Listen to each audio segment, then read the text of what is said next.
संकलन झालेलं त्या पुस्तकाच्या अनावरणाच्या कार्यक्रमाच्या निमित्तानं सुनीलला शुभेच्छा देण्याच्या करता, त्याला प्रोत्साहन देण्याच्या करता या कार्यक्रमाला उपस्थित असणाऱ्या विविध संस्थांचे सर्व सन्माननीय आजी माजी पदाधिकारी, पुणे शहर, पुणे ग्रामीण या सगळ्या परिसरातून आलेले प्रतिष्ठित नागरिक बंधू भगिनी, त्याचबरोबर ज्यांनी आपल्याला या कार्यक्रमाच्या करता निमंत्रित केलं ते आपल्या सगळ्यांचे सहकारी सुनील चांदेरे, त्यांचे वडील काशीनाथ चांदेरे, आई रुसाबाई चांदेरे, पत्नी वंदनाताई चांदेरे, चांदेरे परिवार, मुळशी परिसरातील मोठ्या संख्येने आलेले सगळे आमचे सहकारी बंधू भगिनींनो आणि माझ्या तरुण मित्रांनो, खर तर 2 दिवसापूर्वीच पहलगामला जो दहशतवादी हल्ला झाला त्याच्यामध्ये काही निष्पाप भारतीयांना आपले प्राण गमावावे लागलेले उभ्या भारताने बघितलं, जगाने बघितलं,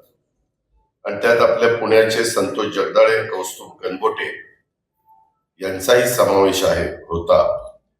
मी या दहशतवादी हल्ल्यामध्ये ज्यांनी जीव गमावला त्या सगळ्यांना, सर्व मान्यवरांना भावपूर्ण श्रद्धांजली अर्पण करतो. त्यांच्या कुटुंबियांच्या प्रती सहसंवेदना त्या ठिकाणी व्यक्त करतो आणि या भ्याड हल्ल्याचा निषेध करत असताना याचा बदला जेवढा लवकर घेता येईल तेवढा घेतला पाहिजे, त्यांचा खात्मा केलाच पाहिजे अशी अपेक्षा देखील.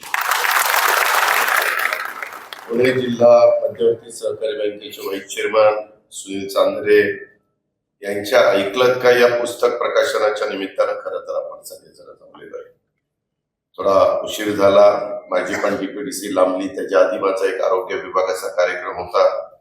डीपीसी झाल्यावर पत्रकारांनी थोडंफार माझा प्रेस घ्यायला भाग पाडलं आणि त्यामुळे मला यायला जरा उशीर झाला. मी सुरुवातीलाच आपल्या सर्वांच्या साक्षीनं सुनील चांदेरेंच्या ऐकलं का या पुस्तकाचं प्रकाशन झालं असं सुरुवातीला जाहीर केलं आणि सुनीलच्या व्यक्तीच्या माझ्या वतीनं आपल्या सर्वांच्या वतीनं मी अभिनंदन करतो. कारण 2 दिवसापूर्वीच 23 एप्रिलला माझ्या माहितीप्रमाणे आपण जागतिक पुस्तक दिन साजरा केला. त्यानिमित्तानं पण मी आपल्या सगळ्यांना शुभेच्छा देतो. पुन्हा अजून एक 3रं पुस्तक काढण्याचा विचार सुनीलने या ठिकाणी मांडलेला आहे आणि तोही खरोखरीच कौतुकास्पद आहे. ऐकलं का या 2ऱ्या पुस्तकाच्या माध्यमातून, कारण सुनीलचं पहिलं जे काही पुस्तक होतं ते मुळशीकरांची दिल्ली सफर हे पुस्तक आपल्या सगळ्यांच्या ऐकण्यामध्ये, पाहण्यामध्ये, वाचनामध्ये आलं असेल आणि त्याच्यामुळे ते यापूर्वीच प्रकाशित झालं, ज्याचा उल्लेख सुनीलने आपल्या भाषणामध्ये केला. सुनील मधल्या एकंदरीत त्याच्यातला अभ्यास, संवेदनशीलता आणि विनोदी भाषणकर्त्यांची प्रवासाची सफर आपल्याला ह्याच्यातून पाहायला मिळाली. ती अत्यंत आनंददायक आहे याची सुरुवातीलाच नोंद मी त्या ठिकाणी करतो.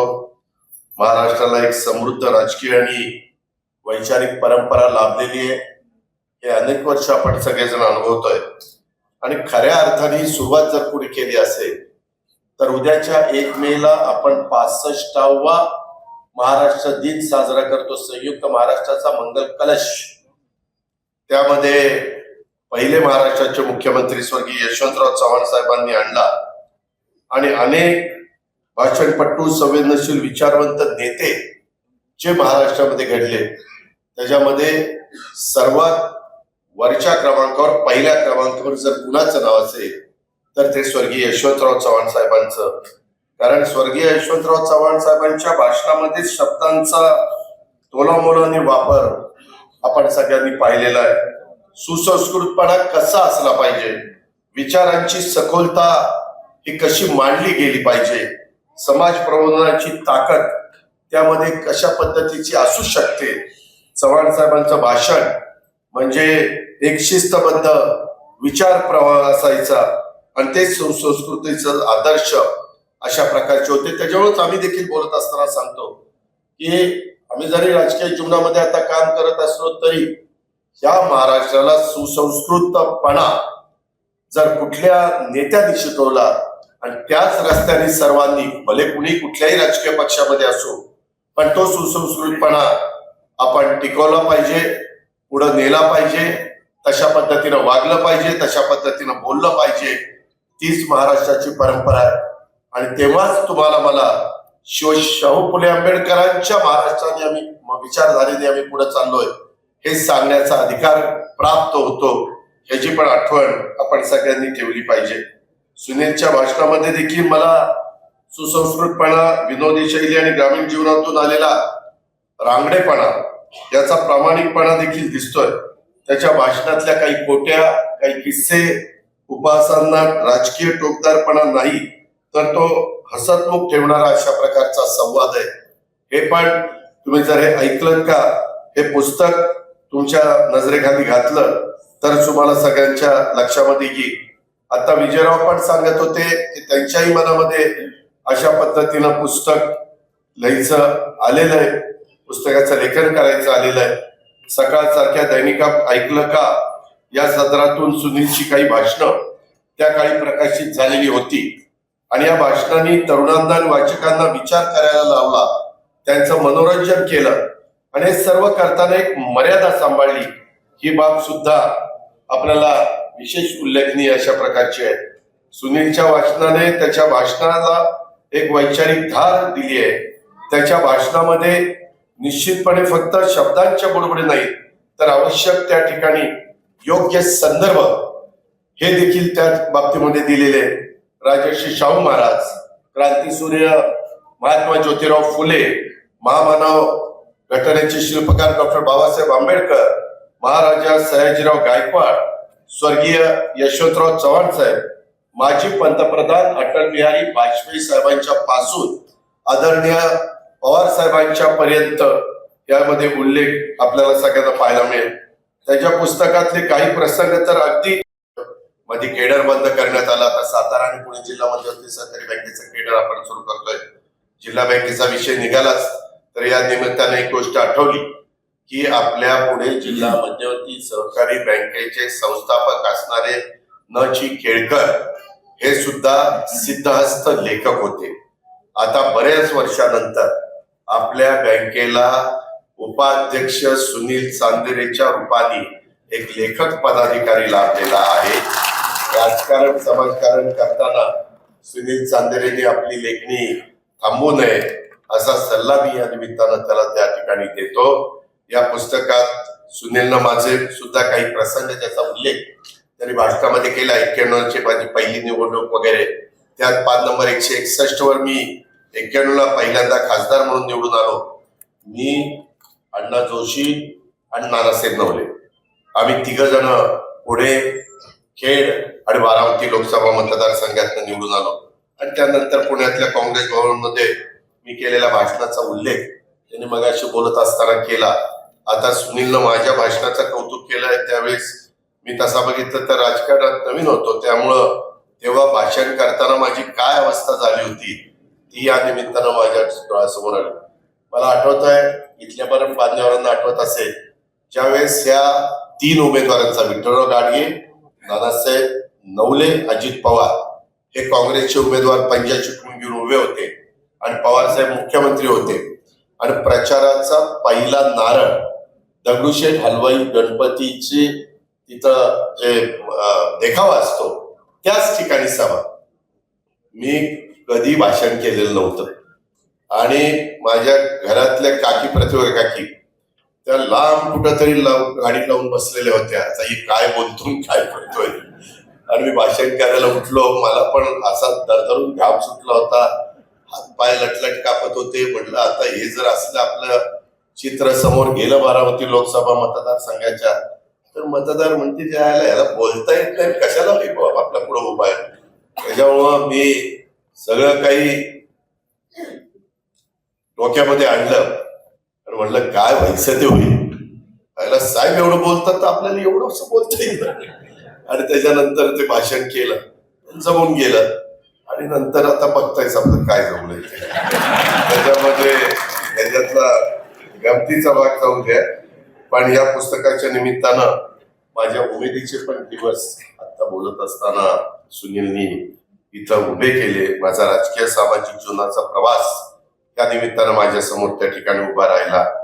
मात्र इतक्या दिवसाच्या राजकीय जीवनाच्या सामाजिक जीवनाच्या प्रवासात मला एक गोष्ट कळून चुकली. नुसतं कार्यकर्त्यांनो लक्षात ठेवा, ज्ञान, अनुभव आणि वक्तृत्व शैली म्हणून भाषणं चांगली होतात असं नाही. तर आपण ज्यांच्याबद्दल बोलणार आहोत, जे विचार आपण लोकांच्या समोर मांडणार आहोत, ज्यांच्यासाठी मांडणार आहोत, त्यांच्याबद्दल मनात निष्ठा असली पाहिजे, कणव असली पाहिजे, कळवळ असला पाहिजे, माया पण असली पाहिजे, प्रेम पण असलं पाहिजे आणि आपलेपणा असला पाहिजे. तरच भाषण हे भावस्पर्शी होतं. आणि कोणतंही भाषण केवळ टाळ्या मिळवण्यासाठी नको, तर मनाचा ठाव घेण्यासाठी असावं. हे या निमित्तानं इथं स्टेजवर आणि समोर बसणाऱ्या सगळ्या मान्यवरांना, कार्यकर्त्यांना मी आवर्जून त्या ठिकाणी सांगेन. टाळ्या जरी मिळाल्या तरी लोक तेवढ्या पुरता ऐकतात. काय जोरात बोलणार आहो, काय त्यांनी त्याची फजिती उडवली, काय त्याला बरोबर शाल जोडीतले मारली, काय त्याला बरोबर शाल जोडीतले मारली. पण नंतर परत ती सगळं विसरून जातात. काही थोडस मारावं लागतं, पण जास्त करून आपण त्या लोकांच्या समोरच्यांचा मनाचा ठाव घेण्यासाठी आपलं भाषण असलं पाहिजे. सुनीलचं पुस्तक वाचलं की प्रश्न पडतो, हे सगळं येतं कुठून? मला वाटतं त्याचे सुशचे माजी सरपंच सुनीलचे आजोबा स्वर्गीय वाढोबा चांदेरे यांच्याकडून हा वारसा त्याला मिळालेला आहे. आणि त्यामुळं त्यानं हे पुस्तक आजोबांना अर्पण केलंय. हे सुनील तू अतिशय योग्य केलं असं माझं पण स्वतःचं स्पष्ट मत आहे. हे पुस्तक चालताना मला स्वर्गीय यशवंतराव चव्हाण साहेबांचं वारंवार आठवण आल्याशिवाय राहत नाही. उद्याच्या 1 मेला चव्हाण साहेबांनी मंगल कलश आणून 65 वर्ष पूर्ण होणार आहेत. त्याकरता पण आम्ही राष्ट्रवादी काँग्रेस पक्षाने वेगवेगळ्या साही रिजन मधनं आम्ही त्या ठिकाणी रॅली काढलेली आहे. कुंड, त्याच्यामध्ये त्या भागातली माती, त्या भागातलं पाणी, त्या नद्यांचं वगैरे असं करून आम्ही 1 तारखेला तिथं हुतात्मा चौक जो आहे, तिथं हुतात्मा स्मारक आहे, तिथं आम्ही नतमस्तक होणार आहोत. तिथं त्यांना अभिवादन करणार आहोत. जे 105 हुतात्मे, काही 105 म्हणतात, काही 106 म्हणतात, तिथं अभिवादन करून पण नंतर आम्ही सभेच्या ठिकाणी त्या ठिकाणी जाणार आहोत. हा कार्यक्रम पण मला आता सुरेश घुले दाखवत होते. तोही कार्यक्रम, त्यालाही कार्यकर्त्यांनी प्रतिसाद द्यावा अशा प्रकारची माझी विनंती आहे. परंतु हे पुस्तक वाचत असताना सुनील खरोखरीच चव्हाण साहेबांची आठवण येत होते. त्यांनी एकदा म्हटलं होतं, भाषणातल्या शब्दांचं वजन त्यातल्या शब्दात नसतं, तर त्यातल्या विचारामध्ये असतं. सुनील चांदेरे या पुस्तकात हे शब्द प्रमाण दिसतं. म्हणूनच मला खात्री आहे की ऐकलं का हे पुस्तक केवळ वाचायला नाही तर विचार करायला लावणार आहे. आता मी ऐकलं का, मी आता मुंबईला गेल्यावर देवेंद्र फडणवीस साहेबांना सांगणार आहे की देवेंद्रजी, तुम्ही जरी पुस्तक लिहित नसला, नाही त्यांनी पुस्तक लिहिलंय मधी बजेट अर्थसंकल्प कसा समजून घ्यावा, अशा प्रकारचे विरोधी पक्षनेते असताना त्यांनी पुस्तक लिहिलं. आता त्यांना दुसरं पुस्तक मी द्यायला सांगणार आहे. मी पुन्हा येईल असं पुस्तक त्यांना लिहायला सांगणार. पुस्तकाच्या प्रकाशनाबद्दल सुनीलचं, संपूर्ण चांदेरे कुटुंबियांचं, पुस्तक प्रकाशनात योगदान दिलेल्या सर्व त्याच्या टीमचं मी अभिनंदन करतो. पुस्तक प्रकाशनासाठी मला आवर्जून बोलवलं नाही. खरंय, एवढं मला काम आहे की काय विचारता सोय नाही. मी त्याला म्हणलं, कशाला रे तू घे आता कुणाकडनं दुसऱ्याकडनं आणावर. काय म्हणलं, करणार तर तुमच्याच हस्ते. बरं म्हणलं, माझ्याच हस्ते. पण त्याच्यामुळं आजचा दिवस त्याला दिला आणि आज या पुस्तकाचं प्रकाशन झालं. त्याबद्दल सुनील, मी तुझा आभार मानतो. तुझ्या भावी वाटचालीच्या करता मनापासून शुभेच्छा देतो. आज तुझ्या आईचा, वडिलांचा, पत्नीचा देखील आनंदाचा क्षण आहे की सगळेजण बसलेत आणि सुनीलनं जे काही दुसरं ऐकलं का पुस्तक लिहिलंय त्यावेळेस ते सगळे ऐकतायत. हे समाधान आई वडिलांना, स्वतःच्या धर्मपत्नीला एक वेगळंच असतं. ते तू त्यांना मिळवून दिलं, त्याबद्दलही तुझं मनपूर्वक कौतुक करतो. आणि अशाच पद्धतीची पुस्तकं लिहित जा. पण पुस्तकं लिहित असताना बँकेकडे पण तेवढंच लक्ष दे आणि ज्या पक्षामुळे तुला ती संधी मिळाली त्या पक्षाच्या सभासद नोंदणी आणि वाढी करता पण तेवढंच लक्ष दे अशी विनंती करतो. थांबतो. जय हिंद, जय महाराज. पुस्तकातले काही प्रसंग तर अगदी भावस्पर्शी अशा प्रकारचे आणि त्यामध्ये जर तुम्ही पान नंबर 186 किंवा 187 त्याच्यावरचा स्वर्गीय चव्हाण साहेब आणि त्यांच्या धर्मपत्री वेणुताई चव्हाण यांच्या सहजीवनाचा एक प्रसंग आहे. कारण स्वातंत्र्य पूर्व काळामध्ये विवाहित असणाऱ्या वेणुताईंना त्यांच्या पहिल्याच संक्रांतीला देश सेवेबद्दल तुरुंगात जावं लागलं होतं. तर त्यावेळी चव्हाण साहेब भूमिगत होते. हा प्रसंग वाचला तर खरोखरीच अंगावर काटा येतो. या पुस्तकात सुनीलच्या जीवनातल्या आठवणी, गावाकडचं लोकजीवन आणि राजकारणाकडे बघण्याचा दृष्टिकोन, आजच्या युवा पिढीला दिलेला एक चांगला संदेश त्याचं पण आपल्याला प्रकर्षाने जाणवतं. या पुस्तकातले आणखीन एक प्रसंग मला अत्यंत भावला. तो म्हणजे पान 82 नंबरवर आहे आणि 82 वरच्या जिल्हा परिषदेच्या त्यावेळेसच्या निवडणुकीचा निकाल लागला आणि त्या निवडणुकीमध्ये त्याचा सहकारी मित्र माऊली कांबळे, त्याच्या बायकोला आम्ही तिथनं तिकीट दिलेलं होतं आणि ती निवडणुकीमध्ये हारली हे कळलं. माझ्या माहितीप्रमाणे सुनील विजयी झाला आणि विजयी झालेला सुनील अंगावर गुलाल न घेता थेट कांबळेंच्या घरी गेला आणि तिथं गेल्यावर माऊलीचं सगळं कुटुंब त्याच्या गळ्यात पडूनच ढसाढसा त्या ठिकाणी रडायला लागलं. मात्र थोड्याच वेळात फेरमतमोजणी झाली आणि माऊलीची बायको ही विजयी झाल्याचं कळलं. ही मंडळी पुन्हा म्हणजे पहिल्यांदा पराभूत झाली म्हणून एकमेकाच्या गळ्यात रडत होती आणि पुन्हा विजयी झालेलं कळल्यानंतर ते पुन्हा रडायला लागले. त्यांना आनंदाश्रू त्या ठिकाणी आले आणि मला वाटतं सुनील यावर आता तो एखादा सिनेमा काढायला देखील हरकत नाही की राजकीय कार्यकर्त्यांनी, पदाधिकाऱ्यांनी आपल्या सहकार्यांच्या सुखदुःखामध्ये कसं एकरूप झालं पाहिजे हे याच्यातून त्या ठिकाणी कळतं. याच्यातला गमतीचा भाग जाऊ द्या, परंतु मित्रांनो, अलीकडच्या काळामध्ये जो एक ओलावा होता, एक जवळीक होती, एकमेकांच्या बद्दल एक आपलेपणा होता, प्रेम होतं, आपुलकी होती, जिव्हाळा होता, ते अलीकडच्या काळामध्ये फार कमी बघायला मिळतं. अलीकडच्या काळामध्ये लोक विचार करतात आता कोण कुठं जातोय, कोण कुठं जातोय, त्याचा मागचा पुढचा विचार करत नाही, विचारधारेचा विचार त्या ठिकाणी करत नाही. अशा बऱ्याच गोष्टी आहेत. खरं तर माझं स्वतःचं स्पष्ट मत आहे की राजकारण ही सेवा आहे, ही स्पर्धा नाहीये आणि समाजात परिवर्तन घडवायची इच्छाशक्ती असेल तरच या क्षेत्रामध्ये आपण पाऊल टाकलं पाहिजे. हा अगदी योग्य संदेश सुद्धा या पुस्तकातनं देण्याचा प्रयत्न सुनीलनी केलेला आहे. मला आठवतंय पुणे जिल्हा मध्यवर्ती सहकारी बँकेचे पदाधिकाऱ्यांच्या निवडी जवळपास 91 साली मी स्वर्गीय राजेंद्र कुमार घोलप आणि रमेश आप्पा थोरात यांच्या आग्रहाखातर मी तालुक्याचं राजकारण करत होतो आणि त्यांनी दोघांनी फार आग्रह केला की तुम्हाला जिल्ह्याच्या राजकारणात यायचं असेल आणि तुम्हाला इच्छा असेल, आवड असेल तर तुम्ही पुणे जिल्हा मध्यवर्ती सहकारी बँकेचा अ वर्गाचा बारामती तालुक्याचा डायरेक्टर बना.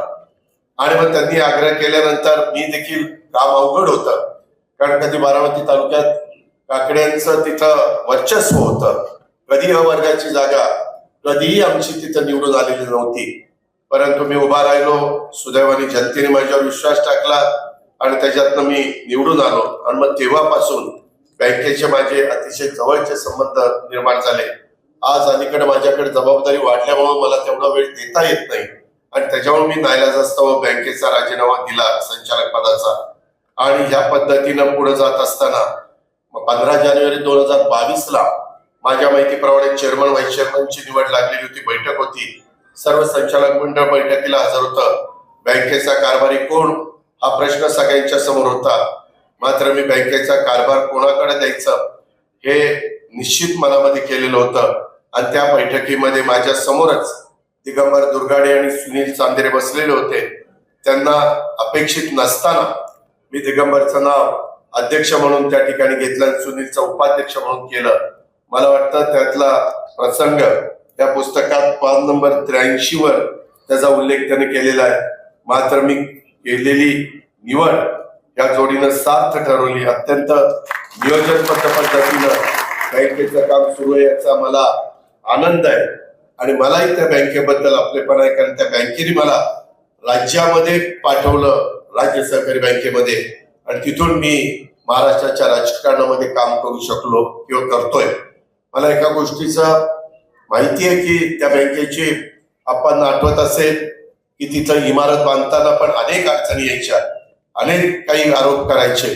मी कशाचाही विचार केला नाही, मी इमारत ती बांधून टाकली. त्याच्यामध्ये समोरची जागा पारसी माणसाची आहे. खूप दिवस माझ्या मनामध्ये होतं ही जागा आपल्याला मिळाली पाहिजे. त्यांनी पहिल्यांदा पट्ट्याने मला वाटतं 80 कोटी रुपये सांगितले. 86 कोटी 86 कोटी. मला 86 कोटी सांगितल्यानंतर मी दिगंबरला सांगितलं अजिबात आपल्याला घ्यायची नाही. मी साधारण रेट काढला, बाकीचं सगळं केलं आणि जवळपास 1-1.5 वर्ष थांबलो आणि मी सांगितलं की आमचा दर आपण किती दिला 58. त्यावेळेस म्हणलं माझा दर 28 कोटी. 28 कोटीला द्यायचा, 58 कोटी, सॉरी चुकून 28 म्हणलं, 58 कोटी. 58 कोटीला द्यायचं असेल तर द्या. इतके जण आले गेले, वेगवेगळ्या पद्धतीनं भेटले, त्यांना काय माहिती, माझ्या एकदा तोंडातनं शब्द गेला की गेला. आणि 2 वर्षांनी जी किंमत 86 कोटी सांगितली होती ती 2-2.5 वर्षांनी परवा आम्ही ती 58 कोटीला ती बँकेची जागा घेतली. आता ते सगळं समोरचा बंगला काढून टाकणार आहे. परवा मी पाहायलाही गेलो होतो आणि डायरेक्ट आपली बँक ही मेन रोडला टच त्या ठिकाणी होणार आहे. अशा पद्धतीनं आपण त्या बँकेमध्ये काम करतोय. इतर पण अनेक गोष्टी आहेत, हे सगळे मला अडचणी सांगा.